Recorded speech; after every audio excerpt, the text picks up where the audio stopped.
Have you ever wondered why, after all your effort, the world outside seems to remain unchanged?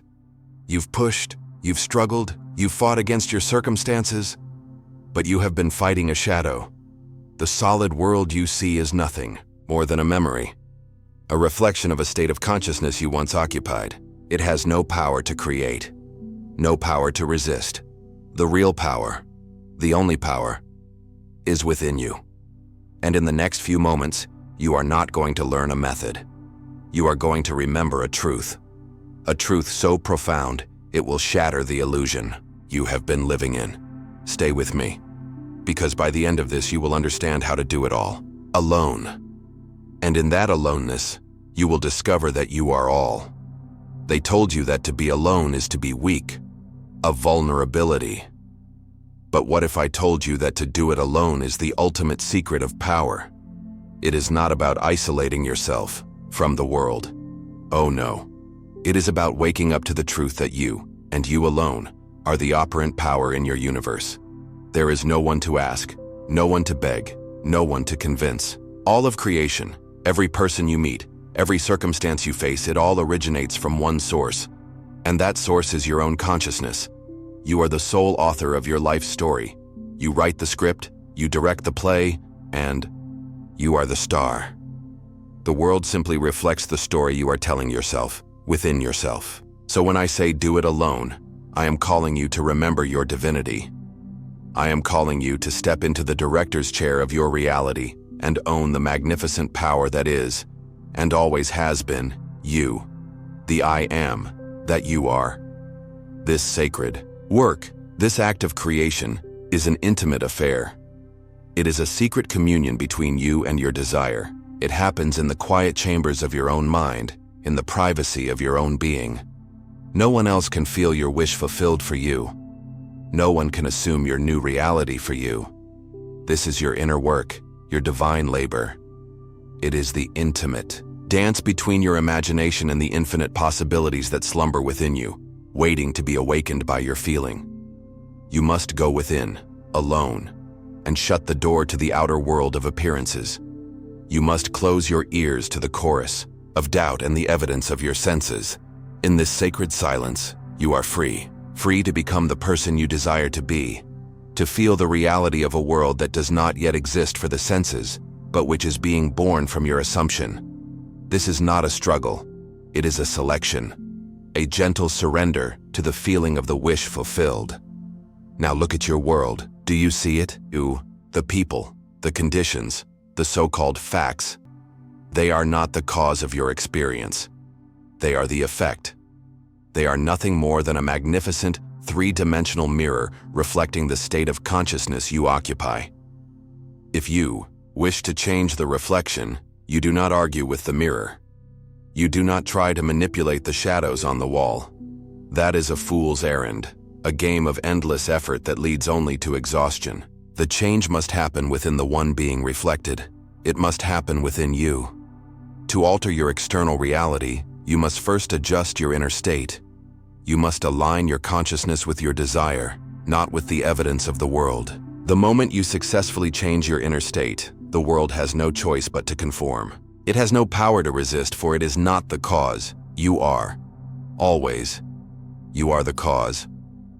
Here's what changes everything. The outer world is dead. It is a phantom, a shadow of past thoughts, past feelings, past assumptions. It has no inherent power to create, to cause, or to deny you anything. Its only power is the power you give it with your attention and your belief. When you realize this, truly realize it, you are liberated. You are no longer a victim of circumstances, because you see that circumstances are just your own solidified consciousness pushed out. They are old news. You are free to create anew in this very moment by assuming a new state, a new feeling, a new I am.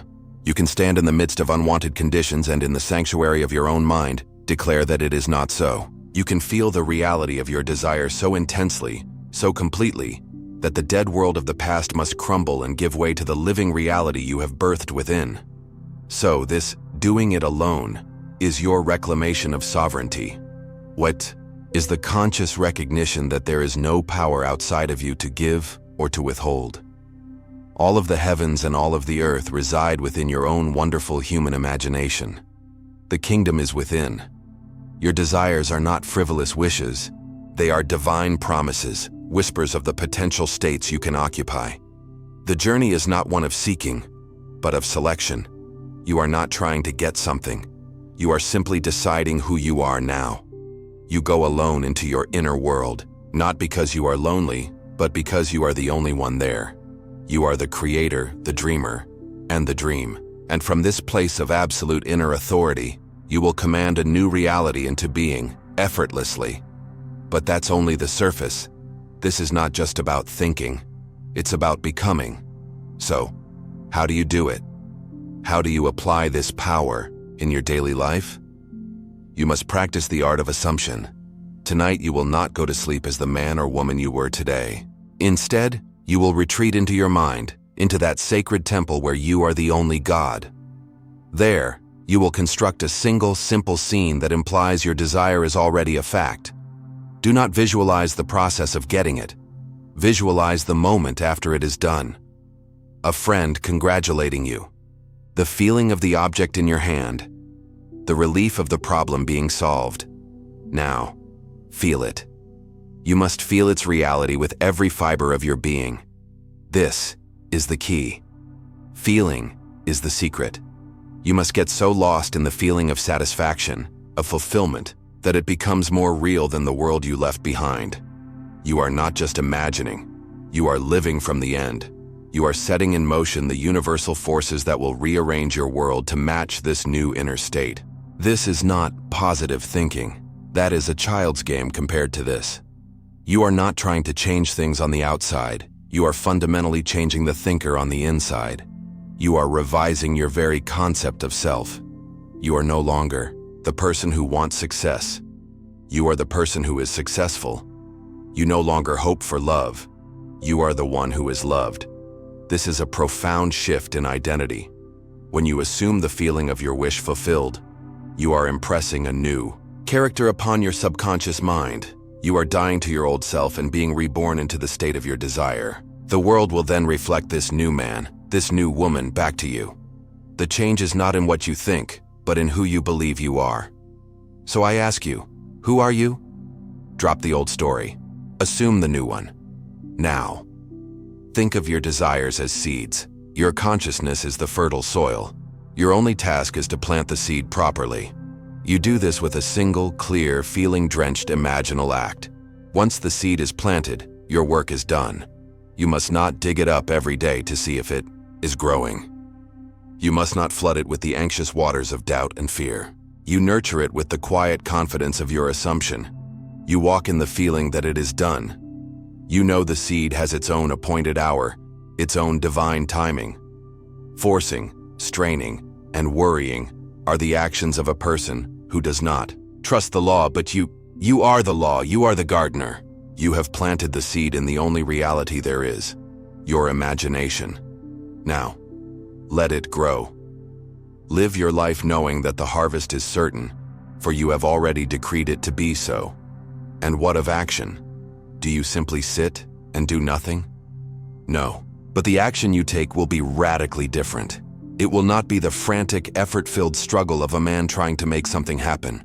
That is the old way. When you truly live from the end, when you have successfully changed your concept of self, inspired action will flow from you. It will feel natural, effortless, even spontaneous. You will be moved to make a call, to go to a certain place, to speak to a certain person, and it will all feel like the most obvious thing in the world. This is the universe clearing the path for you. These are the bridges of incident that lead you to the fulfillment of your assumption. You don't force action.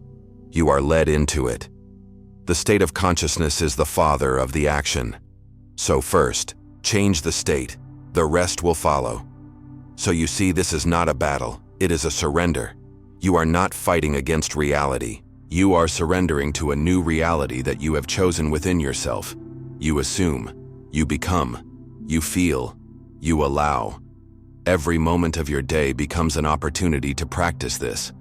When you catch yourself reacting to the old world, you retreat within and remember who you now are. You are not trying to manifest something out there.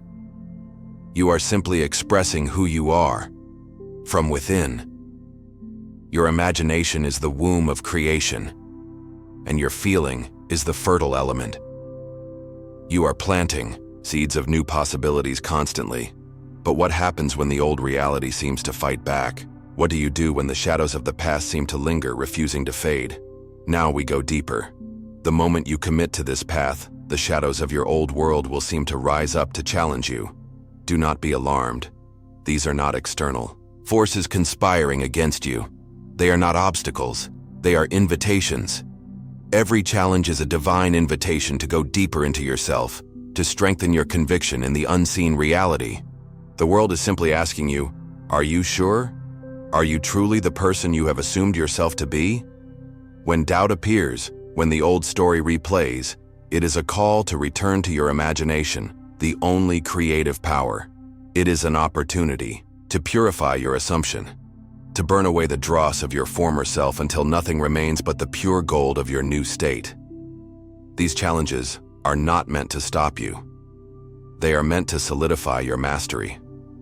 They are the pressure that turns the coal of belief into the diamond of knowing. When an undesirable event occurs, you must not accept it as final. To do so is to sow a bitter seed for your future. Instead, you will practice the divine art of revision. That very day, you will retreat into your sanctuary and rewrite the scene. You do not deny that it happened in the world of shadow. You revise it in the world of reality, your imagination. Replay the conversation as you wished it had gone. See the letter bringing the news you desired. Hear the words of praise instead of criticism. You must reenact the scene in your mind's eye, but this time, infuse it with the feeling of your wish fulfilled. Feel the relief, the joy, the gratitude, as if it truly happened that way.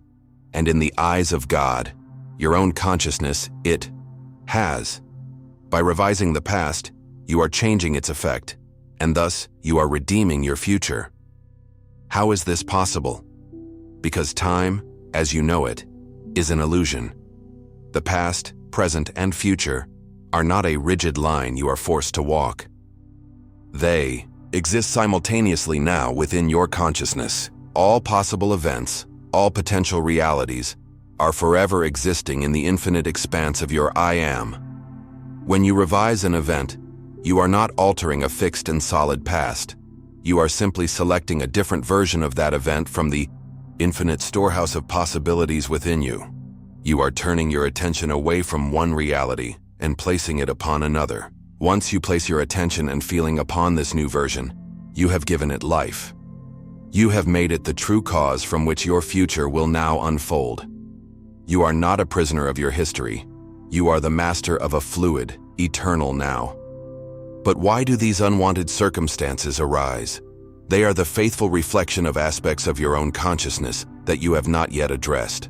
They are your own hidden beliefs made visible, your inner self-talk, filled with doubt, the quiet assumption of limitation you carry in your heart. The world is simply showing you what you have been whispering to yourself in secret. To do it alone requires the courage to go into these deep places and confront these hidden beliefs. You must become a watchman at the gate of your mind, allowing only those thoughts and feelings that align with your noble ideal to enter. You must observe your inner conversations and consciously change them to match the conversations you would have if your desire were already a fact. This is the true meaning of repentance, a radical change of mind. So you see, you are never helpless. There is no event in your life that you cannot redeem. There is no circumstance that you cannot transform. Your power of revision is the key to unlocking a life of freedom and grace. You are not erasing the world, you are redeeming it within yourself. Every obstacle is a call to faith. Every unwanted event is a call to revise. You are constantly shaping and reshaping your world from within, turning every stumbling block into a stepping stone. But if all this power resides solely within you, what does this mean for your relationships with others? Does this path lead to a world of lonely gods? Or does it open the door to a love you have never known? Here's what changes everything. Now a voice within you may whisper, "But isn't this selfish? To focus only on myself? I tell you, the greatest act of love you can perform is to realize your own completeness. What the world calls love is often just a transaction, a desperate bargain between two incomplete souls, each seeking from the other what they believe they lack in themselves. This is not love. It is a contract of need. You are looking to another to be your savior, to fill your emptiness, to make you feel worthy. But no one on the outside can give you what you refuse to give yourself. True love is not born from lack. It is an overflow. It can only blossom when you have first done the sacred work alone of finding the kingdom of heaven within you. When you no longer need another to complete you, you are finally free to truly love them. When you realize that you are the sole creator of your reality, that your feeling of I am is the one and only source, the desperate need for validation from others dissolves. You stop seeing people as a means to an end, as providers, as approvers, as the source of your happiness or your pain. They are no longer your puppets, nor are you theirs. Instead, you begin to see them as they truly are. Magnificent expressions of the one consciousness, playing their parts perfectly in the grand drama that you have conceived within. When you no longer need them to change for you to be happy, you can appreciate and love them without condition, without expectation. You have set them free by setting yourself free. This is the beginning of a connection so deep, so profound, it transcends the conditional attachments you once called love. You begin to connect from a place of fullness, not emptiness. Imagine entering a relationship not because you are lonely, but because you have an abundance of joy to share. Imagine interacting with your family not out of obligation or a need for their approval, but from a state of inner peace that is unshakable. This is the gift of doing it alone. You bring your whole and complete self to every interaction. Your presence becomes a gift. You listen differently. You love differently. You are no longer trying to get something from the encounter. You are simply being in it, a radiant center of peace and love. And because the world is a mirror, others will begin to reflect this unconditional love back to you, for you have finally assumed it as your own nature. Then, you become like the sun. The sun does not shine to receive warmth from the planets. It does not radiate light in exchange for something. It shines because that is its nature. It cannot help but radiate. When you have mastered this inner work, when you are filled to the brim with the feeling of your own completeness and the fulfillment of your desires, you will radiate love. It will not be an effort. It will not be a choice. It will simply be your nature. You will give love not to get it back, but because you are so full of it that it overflows naturally into the world. You become a source, a creative center, and your very presence begins to heal and uplift those around you, not out of need, but because it is who you have become. This is your divine purpose. So, this journey inward is the opposite of selfish. It is the greatest gift you can give to humanity. By finding your own wholeness, you release everyone in your world from the impossible burden of trying to make you happy. You allow them to be who they are, because your joy is no longer dependent on them. You have become your own savior, your own provider, your own beloved. And from this state of divine self-sufficiency, a new world is born. A world of authentic connection, of unconditional love, of profound freedom. And when you exist in this state, radiating this knowing, the entire universe reorganizes itself around you. It must, for it is only ever responding to you. Understand this now and be free forever. The universe is a magnificent mirror. It is impersonal, impartial, and utterly obedient. It does not judge whether your desires are good or bad, large or small. It has no opinion. Its only function is to reflect, with perfect unwavering accuracy, the truth of who you believe yourself to be. It is not responding to the empty words you speak, but to the deep vibration of your consciousness, the silent feeling you carry within you all day long. What you feel, you project. And what you project, the mirror of the universe must reflect back to you as the conditions of your life. There is no escape from this law, but you would not want one, for in this law lies your complete and utter freedom. You are not a victim of the world. You are its silent commander. Therefore, You must take full responsibility for your inner world. This is not a burden. It is your ultimate power. You must consciously cultivate the inner states you wish to experience externally. You must live in your imagination as though your desires have already manifested. Walk in the feeling of security. Breathe in the feeling of being loved. Sleep in the assumption of success. This sends a clear, powerful, and undeniable signal into the great mirror.